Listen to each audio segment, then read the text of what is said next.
31 জুলাই কিন্তু শেষ। এখন দুই ধরনের মানুষ সব থেকে বেশি টেনশনে আছেন। এক, যারা নতুন ভোটারের জন্য আবেদন করতে পেরেছেন। দুই, যারা এখনো আবেদন করতে পারেন নাই। যারা আবেদন করতে পেরেছেন এখন তারা কি করবেন, বা যারা আবেদন করতে পারেন নাই তারা কি করবেন, দুইজনের বিষয়ে সম্পূর্ণ গুরুত্বপূর্ণ তথ্য আজকের ভিডিওতে থাকছে। নির্বাচন কমিশন অফিসে কি আপনাকে নিজে থেকে যেতে হবে, নাকি এসএমএস আসবে? ছবি বা বায়োমেট্রিক দেওয়ার জন্য আপনাকে কবে যেতে হবে? আর যারা এখনো আবেদনই করেননি তারা কি কখনো নতুন ভোটার হতে পারবেন না? আজকে বাংলাদেশ নির্বাচন কমিশনের অফিসিয়াল তথ্য অনুযায়ী এই ভিডিওতে এই সমস্ত গুরুত্বপূর্ণ প্রশ্নের উত্তর থাকছে। তাই ফুল ভিডিওটি জাস্ট কন্টিনিউ করেন। ভিডিওর শেষে এমন কয়েকটি কথা বলবো যেগুলো না জানার কারণে অনেকের ভোটার হতে মাসের পর মাস লেগে যায়। আসসালামু আলাইকুম, আমি রাকিব, আপনি দেখছেন এক্সট্রা টেক। আজকের ভিডিওটা অনেক বেশি গুরুত্বপূর্ণ, কারণ 31 জুলাই নতুন ভোটার আবেদনের সময় কিন্তু শেষ হয়েছে। এখন ফেসবুক, ইউটিউব সহ বিভিন্ন জায়গায় অনেক ধরনের তথ্য ঘুরপাক খাচ্ছে। কেউ বলছে এখন আর আবেদন করা যাবে না, এবং কেউ বলছে কালকে থেকে আবার আবেদন করা যাবে। আবার কেউ বলছে এসএমএস না আসলেও অফিসে গিয়ে ছবি তুলে আসতে হবে। কিন্তু আসল নিয়ম কি? চলুন নির্বাচন কমিশনের অফিসিয়াল তথ্য অনুযায়ী বিষয়গুলো জেনে নেওয়া যাক। প্রথমত, যারা এখন আবেদন করতে পারেননি তাদের জন্য একটা সুখবর।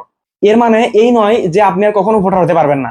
তবে এই মুহূর্তে নির্বাচন কমিশন অফিস কোনো নতুন তারিখ ঘোষণা করেনি। তাই সোশ্যাল মিডিয়ায় কেউ কোনো নির্ধারিত তারিখ বললে সেটি কিন্তু সত্য নাও হতে পারে। এখন যারা নতুন ভোটার হতে পারেননি তাদের কাজ হলো আপনার জন্ম নিবন্ধন, আপনার বাবা মায়ের এনআইডি কার্ড, বা আপনি ভোটার হতে যে সমস্ত ডকুমেন্টস গুলো লাগবে সেই ডকুমেন্টসে যদি কোনো ভুল ত্রুটি হয়ে থাকে সেগুলো আপনি নিজ দায়িত্বে সংশোধন করে নেন।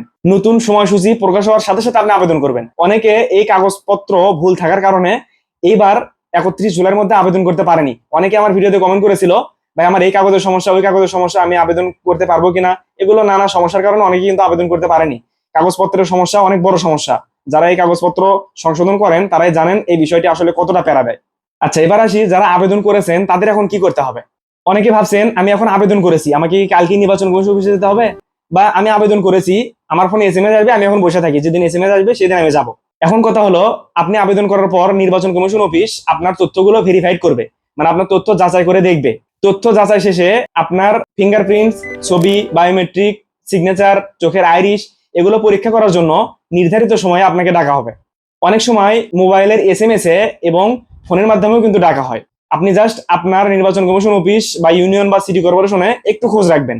তাই এই মুহূর্তে আপনার করণীয় আপনার আবেদন নম্বরটি সংগ্রহ করা, এবং আপনি যে সচল মোবাইল নাম্বারটা দিয়েছেন এই নাম্বারটি সবসময় খোলা রাখা। প্রয়োজনে আপনার উপজেলা বা থানার নির্বাচন অফিসে স্ট্যাটাস জানতে যোগাযোগ করবেন। একটা বিষয় মনে রাখবেন, অনেক আবেদনকারীর ডাক কিন্তু একই দিনে আসে না। কারো ডাক আগে আসবে, কারো ডাক পরে আসবে, সো ঘাবড়ানোর কোনো কারণ নেই। এখন একটা গুরুত্বপূর্ণ প্রশ্নের উত্তর দেই। অনেকেই ভাবেন আবেদন করেছি, এখনো হয়তো কিছু করার নেই। আসলে বিষয়টি এমন না। আপনাকে যেদিন বায়োমেট্রিকের জন্য ডাকা হবে সেদিন আপনাকে গিয়ে বায়োমেট্রিক সম্পন্ন করে আসতে হবে। এই ধাপগুলো শেষ না হলে ভোটার নিবন্ধন কিন্তু কখনো সম্পূর্ণ হবে না। আপনার বায়োমেট্রিক্স কমপ্লিট হয়ে যাওয়ার পর 9 আগস্ট খসড়া ভোটার তালিকা প্রকাশ হবে। দেন 31 আগস্ট চূড়ান্ত ভোটার তালিকা প্রকাশ হবে।